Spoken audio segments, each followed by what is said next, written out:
That's the zombie takeout, I suppose. The intermediate alignment section. This is a zombie takeout.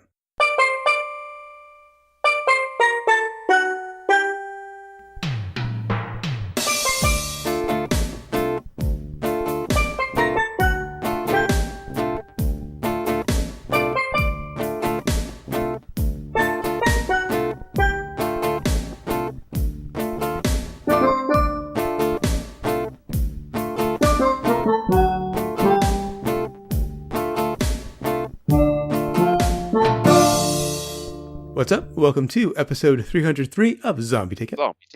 The B-Moving Cult Movie Podcast. I'm Uncle John. And I'm Scotto. And before we get to this week's movie, we've got some listeners submitted from Bodo Winter on Twitter. First off, in reference to a review of Star Trek VI, he said, "You reminded me about Wrath of Khan. Always bothered me that Khan was supposed to be super genius, but only thought two-dimensional." In reference to, I'm guessing, the submarine fight, so to speak. Oh, yeah. Because it was all on one plane. But I think most sub fights are on one plane, even though they don't really have to be. I don't know. And was Khan really only at one plane? I'm trying to remember. It's been too long. I'm assuming that's what he was talking about with Khan thinking two-dimensional. That's true. I think he's getting it that Kirk outsmarted him by sneaking. Yeah. By not thinking two-dimensional. Underneath them. Yeah. Right, by changing the plane. Yeah. And in reference to last week's episode, Mascots, he said, "A movie made 30 years before its time. Or 30 years after its time." Well, when was Christopher Guest's first movie? Oh, man. 80s or Spinal 90s. Tap, I think. Well, no, he didn't do Spinal Tap. He was in Spinal Tap, but Rob Reiner directed it. Oh, you're right. Yeah, I always make the same mistake. I think it might have been kind Duffman. of a Christopher Guest movie. It feels like a Guest movie. He borrowed a lot from it. I think it's definitely his, writing or style, Well, yeah, perhaps. Either way, I think maybe it was Guffman. Either way, it's 20 or 30 years because, it's basically the same movie he's always made. I would say it's been about 20, at least, yeah. All right, so on to this week's movie, which is from 1951, The Man in the White Suit. First, that brings us to the impromptu plot summary, sponsored by Innovation. If everyone's against you, you must be doing something right. And also brought to you by Progress. It's not evil. It's not good. It just is. All right, so we have a very rather obsessed young man, shockingly young Alec Guinness. Who looked a lot like Peter Sellers when he was younger. He did. He had and Stan Laurel. He also had a very Tom Hanks quality about him, if you will. A younger Tom Hanks, of course. So he's very obsessed. They don't really say what he's obsessed with until a little bit in, but he is looking up all sorts of, doing all sorts of chemistry research, and it apparently the textile mill that he's working at, he has hijacked a corner of the lab, and somehow got about $4,000 worth of funding for his experiment. $4,000 or 4,000 pounds. Yeah, 4,000 pounds in 1951 money, which is close to 10 times. Okay, I didn't do the math on that. I would say, I looked up rates. It's about 9. Okay. You'd say inflation, you'd multiply that by 9 to get the value now. So almost 30. Yeah, something like 35 to 40 grand. Almost 40 grand, yeah. Which, of course causes a lot of trouble because they're just talking about suits that they're only selling, or textiles, right? Which at most you're selling a suit back then for like $40, and that's like a high-end suit. So and it turns out what he's working on after getting fired and finding another textile mill, a competing textile mill, yeah. He gets into it and he uses twice the money there, but it turns out he is working on pretty much the perfect thread. It would never get dirty, it could never break, it would. Only drawback is it glows white. Looks like something I saw in a Nick Kershaw video back in the day. Oh yeah, you're right. The Wouldn't It Be Good video. It looks like the suit at the beginning of that. this movie definitely was about 30-something years ahead of its time here. Oh yeah, in a Uh, number of ways. okay, it's more than that. It's like 60 years ahead of its time. Yeah. Maybe even 70. Anyway, Well, we'll see. he is so. It's a great discovery. He because he succeeds. Spoiler alert. Hmm. And yeah, I think After there's a no number of way. very comical explosions. Yeah, there's no way we can get through this without spoiling it. Well, obviously, Afraid. he accomplishes the fabric, hence he's the man in the white suit. That we can spoil, yes. Well, yeah, right. So yeah, he's the man in the white suit, and he's successful. But I mean, the ending is. I don't know. I don't know if we can discuss this film without getting to the ending of it. Yeah, I think we're going to spoil the ending, but it's worth the ride. It is. It definitely is. And the ending is So honestly a little bit predictable, but we'll get to right, that. you could kind of see that coming. What's going to happen to the fabric? Um, of course, the things along the way. The problem, they're about to go public with this great discovery when everybody loses their shit. To put it no other way, um, the the people who own the textile mills, of course, are in a panic because they are going to be, left After they sell behind. one to everybody, they're not going to sell anymore. And then, which of course, the more I thought about it, is just nonsense. But anyway, Mhm. and then of course, the workers find out about this and worry they're going to be out of jobs, so they're striking, and it leads to pretty much an angry mob of the capitalists and the socialists working together to make sure science does not progress. It kind of ended with a more serious version of a Benny Hill sketch. Yeah, pretty much, pretty much. And it really could have gotten dark if they wanted to, but they kept it light. Yeah. They kept it light, but it could have really gotten dark. And I guess we could say hilarity ensues. And one thing that struck me at the beginning of this movie, I had no idea that lunch as a verb went back that far. I thought that was like an 80s thing. I'm not sure. I don't know when it. Because Joan Greenwood's character, the daughter Daphne. of Daphne, thank you, the daughter of the textile mill. In her first scene, she says she's there to lunch with her father. I honestly thought lunch as a verb was an 80s thing. I think it's a very old timey thing, actually. Like, I mean, breakfast is breaking the fast. Yeah, true. Yeah, it is a verb. Dining, I mean, I think making it a noun is a newer thing, a more modern thing than it being a verb.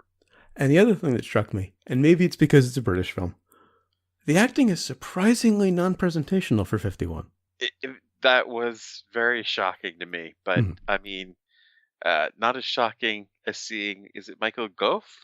Okay. I have no idea who you're talking about. At first I thought it was Benedict Cumberbatch's father. The fiance of Joan Greenwood's character. The owner of the initial textile mill. Yeah. But do you recognize... I thought he kind of looked like, I can never think of his name. Basil Exposition. He's Alfred. Oh. Wow. From the Keaton Batman. Or to Schumacher Batman. Oh, wow. That's fucking Alfred Young. Oh, man. But yeah, he looked like Benedict Cumberbatch, I thought. And again, I'm blanking on the actor's name, but he played Basil Exposition. He was in Logan's Run. I always blank on his name. Is that York? Michael York, yes. That's who he looked like to me. I mean, he didn't look exactly like Cumberbatch, but he looked like he could have been related to him, mostly, with like the brow and nose and stuff. But then I'm looking at it like, wait a minute, that's fucking Alfred. And sure enough. Wow. Yeah. I also thought that Burnley was John Houseman, the Smith Barney guy, but no, I think he was about the age when he made this movie that John Houseman was when we were growing up. Right. The saddest thing about doing a movie like this is I don't think there's anyone left alive. No. Like maybe that little girl. Actually, I was thinking about that. That little girl, if she's still with us, is in her 70s now. Yeah. Damn. Because she was like, 8 in 51? Yeah. I think there might be somebody, like another bit part, yeah, probably. Person I thought was still alive, and I was looking up the IMDb for the actors. Another thing that I loved in the beginning of the movie was the running gag with Harrison, how he was always taking a drink out of some beaker when he was called over for something. Right. I was kind of trying to figure out what he was doing. If he was... He was just taking a swig of some kind of booze, I assumed. Right. Like, the first time I didn't really think about it. I figured maybe it was part of the experiment. The second time, he was definitely, having a nip on the job. Yeah. And the experiment itself, is it just me or did it look like a still? Of course it did. Even gurgled like a still.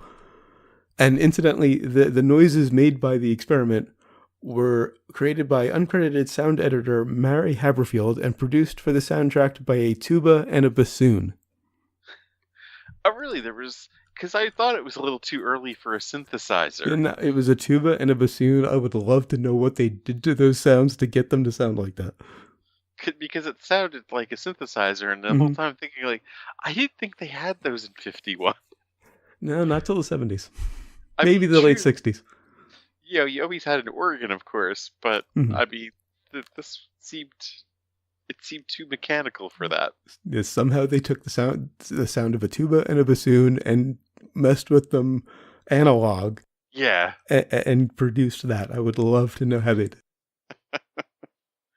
And it is a very sort of a menacing kind of sound, sort of this march almost that, which really suits, of course, the angle of progress in this and it not being able to be stopped. It's sort of menacing but comedic at the same time because it's a sort of mechanical gurgle. Yeah. And there was a shot of Guinness kind of scratching his head. It was in the loading dock when he was pushing the thing. Yeah. I realized not only did he look like Peter Sellers back then, he also looked a lot like Stan Laurel. Because it was a very Stan Laurel kind of move. I never really caught the Stan Laurel, but I guess he was, with his physicality. Yeah. I could see how you'd get that. I think the movie, we did see a movie with the two of them together, him and Sellers. Which one? Murder by Death, of course. Oh, I totally forgot Guinness was in that. I believe he was the butler. Okay. It's been ages since we saw that. Oh, yeah, that was definitely season 1. Now, I do have one slight criticism of the film. And again, it's slight. I think Joan Greenwood, who played Daphne, was the weak link in the cast.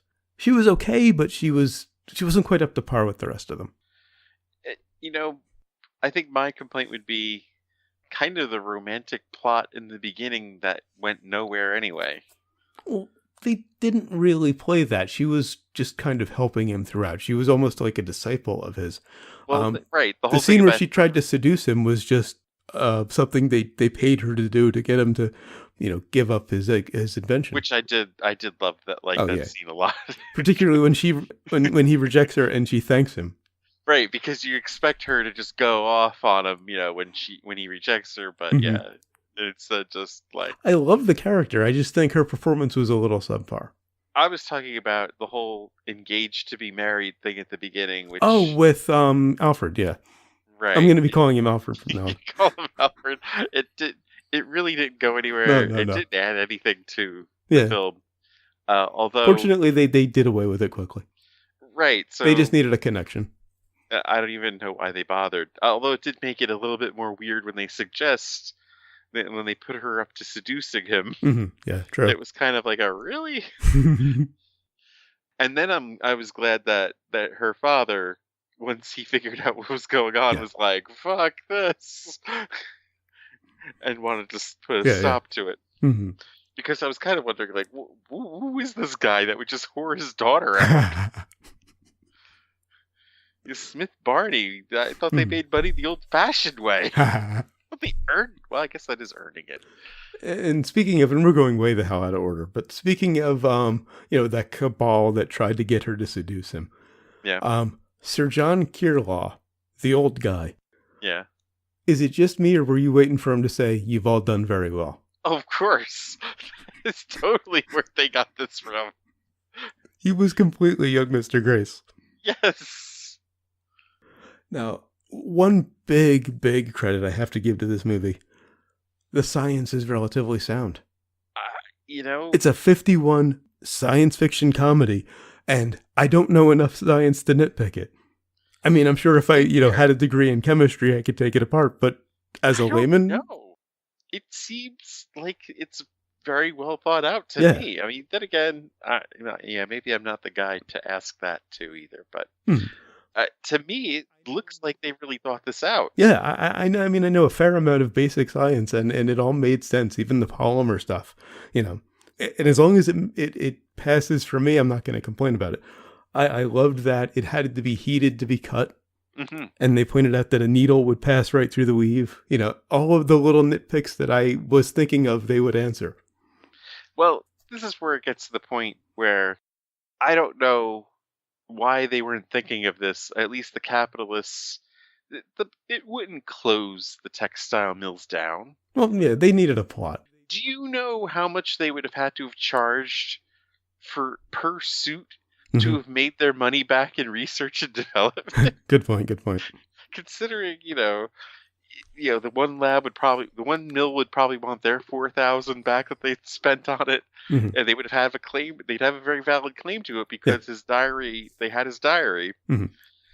and the other one put 8,000 to start, and who knows, that was before all the explosions went off and Right. stuff.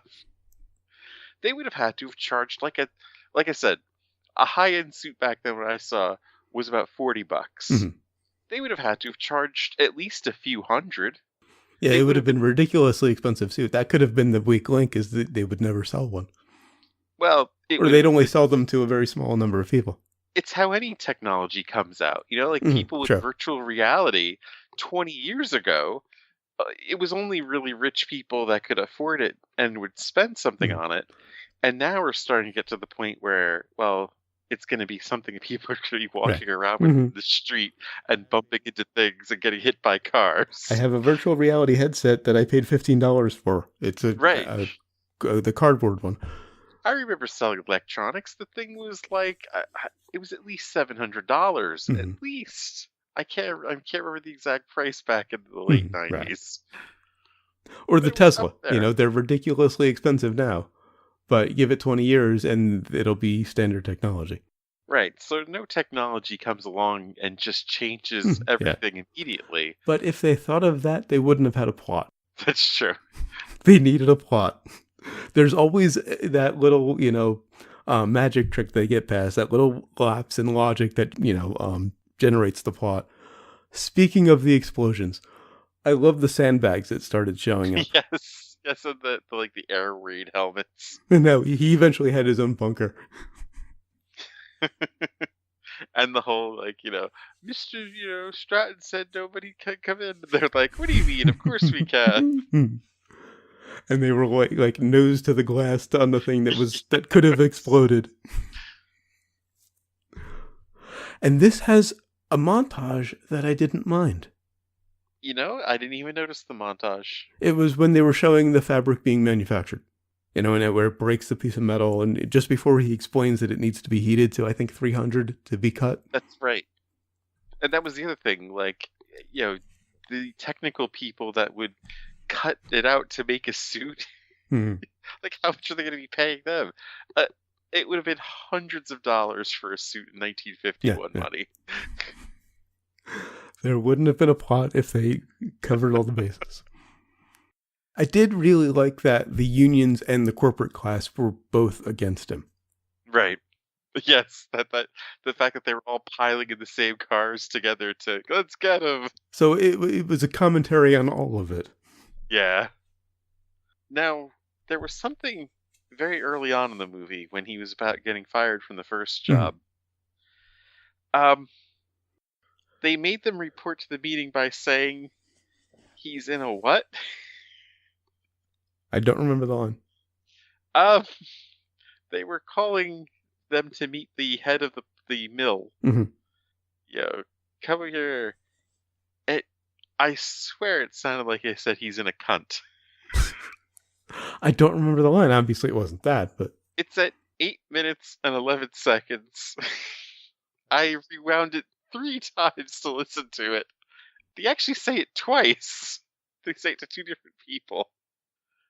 But I'm like, there's some expression I've never heard before. I'll have to. I can't bring it up right now because my hard drive is not mounted.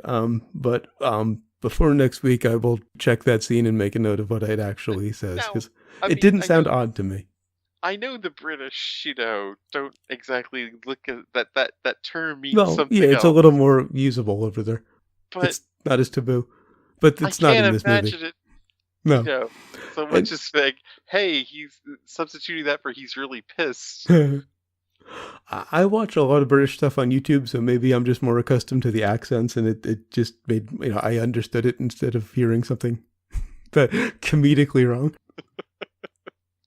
It has to be the greatest misheard line I've ever heard. Oh, one thing I really liked about Burnley, the head of the mill, is that he tried to do the right thing at first. He wasn't automatically trying to shut it down. He kind of fought for releasing it. Well, he was going to make the most Well, money because, yeah, he was going to profit from it, but Yeah. he also kind of, came from the perspective that it's the right thing to do, not just for financial reasons. Right. Because, I mean, what are we supposed to do? I mean, Mhm.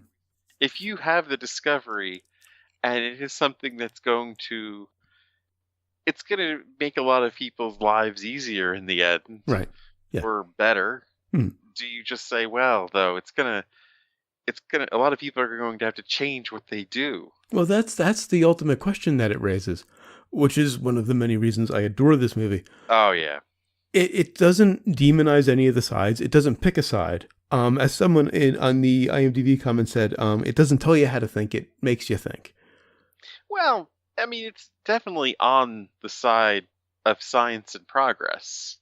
In a sense, yeah, because at the end, he walks out of the mill after getting fired and finally realizes what he did wrong. It's not just that. It's that speech that Daphne gives about, the knight in shining armor, about moving people Right. out of the dirt Mhm. and into the cleanliness or whatever that was. But it doesn't demonize the other sides. No. It's just about, well, you can't say it's short-sighted. It's something that people have done for, forever. I mean, they've identified themselves with their job. I mean, fuck, how many last names are derived from Right, exactly. That's the job they did. Mm-hmm. Anybody with the last name of Smith. Right. That's Miller. what they did. Right. But the thing is, I mean, you can never assume that you're going to do that thing forever. Even my last name, ironically, originally meant servant of the church, which, a job thing. Really? Yeah. I did not know that. It's ironic. That is very ironic. Loved the office fight. The brawl in the office when they're trying to stop him. And the fact that, old young Mr. Grace got into it, too, trying to swing a cane at him. And the procession following the ambulance. There's 4 black cars following this ambulance. Just a lot of the physical comedy was just done to perfection. You would have thought it was Buster Keaton. Yeah, rappelling down the side of the mansion. Which, by the way, was Alec Guinness performing that stunt. And that was really... That was really from up high. It wasn't like an imposed... He was convinced by a technician that the piano wire holding him wouldn't break, since only piano wire with kinks in it is prone to breaking. Of course, it broke when he was 4 feet from the ground. That's why they didn't show him actually. Yeah, I guess. Okay. But yeah, it was actually Alec Guinness rappelling down the side of a mansion. And Burnley trying to knock the door over with his shoulder and failing. Because so many times you see someone doing that so easily in a movie. Right. It was just so great to see someone, realistically failing at it. Until another guy just rams through the door. Of course, they had to get through the door to show that he wasn't there anymore. Yeah. And the little girl helping him escape 3 times in the movie was great. I would love to know if she was a child actor who had other roles, because she should have been if she wasn't. On IMDb, they did say she was in another movie. Okay. I forgot the name of it, though. But, I mean... it was just a bit part there's a band in there. Actually, this is a little more than a bit part, because she's actually part of the plot. Well, yeah. kind of a MacGuffin. I Yeah, don't yeah. know. Well, she's a diversion, Yeah. literally. Now we got to get into the ending again. Spoiler alert. Yeah. Of course, just as they're all about to descend on him, is it the rain that causes it? No, it was just It was just time. The fabric just destabilizes. The right. chemicals just fell apart. The suit Right. literally falls off of him. Which, again, kind of predictable, because how else Right. is it going to end? But it's also the only good ending. It was the only way they could get out of it without overtly picking a side. Right. You can have them murder poor Alec Guinness Right, in right. the middle of the street. And you can't have him sell out. Well, that's the thing with Alec Guinness. And it's most of the movies I've seen him outside of Star Wars. Mhm. He's played the man who just refuses to sell out. Oh, okay. The same role in Mhm. Bridge on the River Kwai, where Uh-huh. he's like a POW, and like the Japanese are like putting a stake in front of him, and Mhm. like just give the order, and you can have this, and it's all good. Cromwell, he plays Charles the First, where it's like just give us legitimize our government, Mhm. and it's all good. You could just do it. And instead it was, no, I'm the king. I'm ruling by divine right. Uh-huh. I don't acknowledge the legitimacy of any of this. And he, loses his head for it. Uh-huh. So, yeah, it's just... He was kind of right like the on there British with it. Jimmy Stewart in a sense. Definitely. Regardless of what would happen to him, whether they would... I mean, they kidnapped him pretty much in the middle here. Yeah. Effectively, yeah. Yeah. Actually, he was kidnapped twice. Yeah. Once he was kept in the mansion, and the other time he was kept in the boarding house he was staying in. Yeah. Or had been staying in. Each side. Yeah. And in a place that is appropriate for that side. Right. Oh, almost forgot to mention the very, very ending. There's a voiceover from, I think it was probably Burnley, saying, Yes. we might hear from him again. And then he's walking out after getting fired. And he's looking at his notes and realizing, I think he just says, "Oh." You're right. And he figured out what he got wrong. I mean, the simplicity of his performance, Mm-hmm. there's nothing overdone. I mean, Yeah. just the whole, it shouldn't have done that. I love that line. If that doesn't fucking crack you up, I don't know what will. Yeah. And it's almost, the ending is almost an I Smell sequel, but it's 51. They didn't do sequels. Right. And I couldn't see No. doing a sequel to this. There's really no room for a sequel. Speaking of which, on to sequels and remakes. I could see a remake, though. Oh, I would love to see a remake with Richard Coyle as Sidney. I was thinking Ewan McGregor. Oh yeah, I mean that's the obvious. But could you imagine Coyle saying it shouldn't have done that? I mean, this is really a smarter, more serious version of Jeff. Yeah. In a lot of ways. I have no idea who to cast in any of the other roles. Maybe Ironside. I keep saying Ironside. Michael York. Michael Ironside. I don't know if I could see him doing that. No, I confused Jeremy Irons and Michael York because of a thing they did in the 70s. That's what, and I go to Ironside. But Michael York as either Burnley or young Mr. Grace, depending on how old you want to go. Michael Caine. Oh yeah, he would be a better Burnley. Yeah. But I don't know. I just would. I mean, whoever's in it, I would love to see a remake of this. I think it really it fits. It's kind of timeless, actually. I was going to say it fits today. I think it fits anytime. I mean, you compare this to Mary Shelley's Frankenstein. Yeah. You had mentioned that it compares to Frankenstein. Go on about that a bit. Definitely, because think about what Dr. Frankenstein was trying to do. He was trying. Well, I mean, he was looking at a way for immortality or to create life. Mm-hmm. I mean, he was truly obsessed with the advancement of mankind. But of course, he was using other people to do it. Yeah, that's the problem. In this regard, he is looking to better mankind. And yeah, there's going to be some people who are going to have to find different ways to work and earn a living. Just so it's in the episode, give us your title that I loved but was too long. It was okay when the the Buggy Whipmakers. When it was the Buggy Bookmakers, yeah. Yeah. Because that's the classic line from, people who love technology when, you hear complaints about how it's going to affect business. What about the Buggy Bookmakers? Right. I mean, where do you say, oh, we've got to protect this certain group of people? And really, of course, if you look at it, it wouldn't have even driven them out of business. Because there were always going to be people who needed cheap clothing or cheap material. Yeah, this was just going to be their high-end product that maybe the 1% could buy. Right. For at least for like 20 years. Yeah. Time for people to find other means of work. And the other connection to Frankenstein that I finally clicked on after you explained it is that it's about the ethics of innovation. Right. Which is a lot of great science fiction. Definitely. And the fact this movie just comes off so fresh 67 years after 65. It's been made.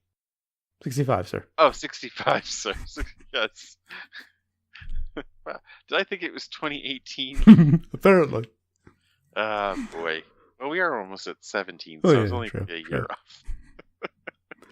But that's the remarkable thing is this movie is 65 years old, and it could have been made, I mean, obviously, aside from black and white and some old-timey dialogue, it could have been made a year ago. Right. It could have been made this year, and it could have been made 65 years before it, too. Yeah. On the brains? On the brains. Like I said, I adore this movie. I first saw it 5-10 years ago. I got the DVD from Netflix, so if that gives you an idea of the time frame. Adored it. When I went to look for it for this show a few weeks ago, I ended up buying it on YouTube. Having not seen it in years. It's just an absolute masterpiece. It's a 65-year-old science fiction comedy. I didn't even know they did science fiction comedy back then. The science holds up. The story is timeless. The performances are almost flawless. I'm going 5. Yeah, you gotta go 5. I think it's hard to find something that's wrong with the movie. Yeah. I mean, aside from the fact that it wouldn't have been the end of the world. Well, yeah, but they needed a plot. Well, and it just led to the hysteria, too, of course. The overreaction of things that, oh, this is going to be the end of us all. And, I mean, if somebody came up with this fabric today, they would eventually level off at that, but there would be a lot of people saying it's in the industry saying this is going to ruin it. That panic would still happen. People wouldn't buy washing machines anymore. Yeah. But think about it, the fact that they're worried about borders, people that don't have their own home. Right. We're somehow going to be buying these suits. Right, exactly.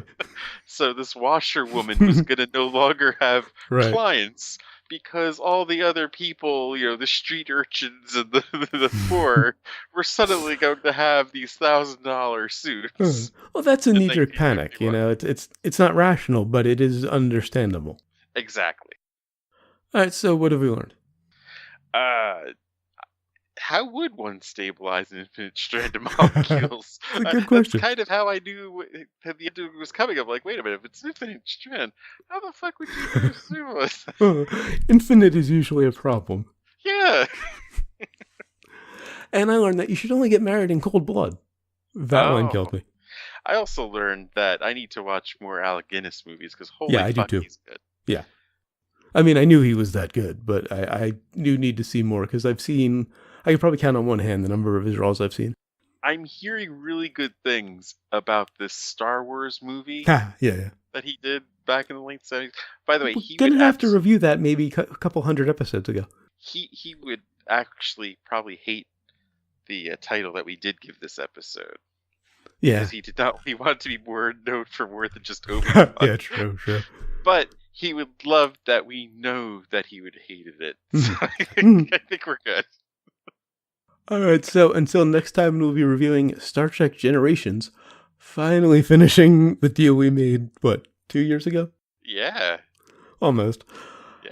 Until then, go to zombietakeout.com, check out the album art, the episode description, of course, the episode itself, which you're already listening to. Links to find us on Facebook, Twitter, Google+, and YouTube. Links to subscribe via RSS and iTunes. Please leave us a rating and a review on iTunes. We'd really appreciate it. And of course, if you enjoy the show, spread the word. Give us a little word of mouth. Of course, we appreciate all of the listeners we have, but more would be better. You also find the movie list, every movie we've reviewed so far, and every movie we're going to review. I just checked it tonight. It's good up through, assuming we don't have to cancel for one of the next 2 weeks. It's up through Johnny Mnemonic at 312. That's in order. Wow.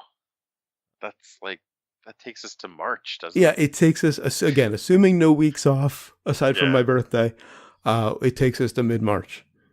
So we're through winter. We've got the movies lined up through winter.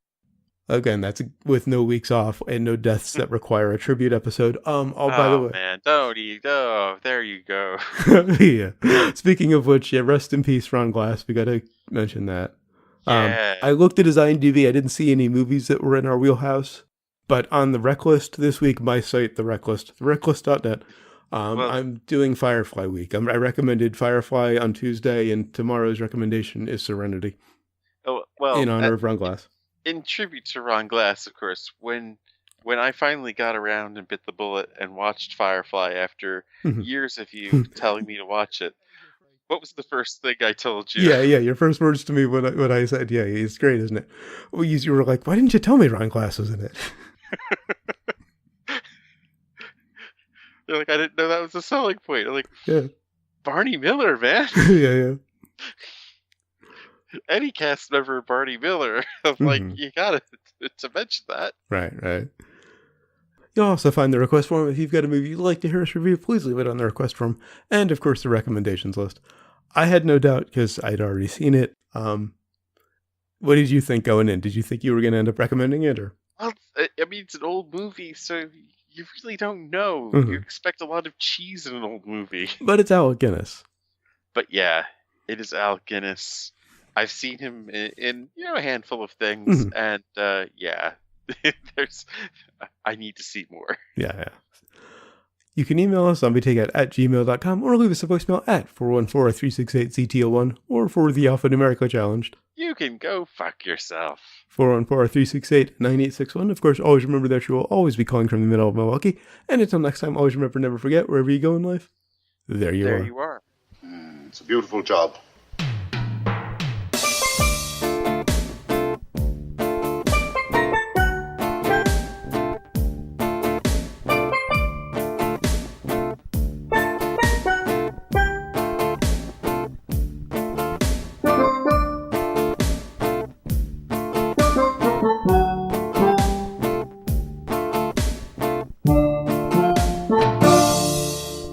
I was holding back a burp for half of that.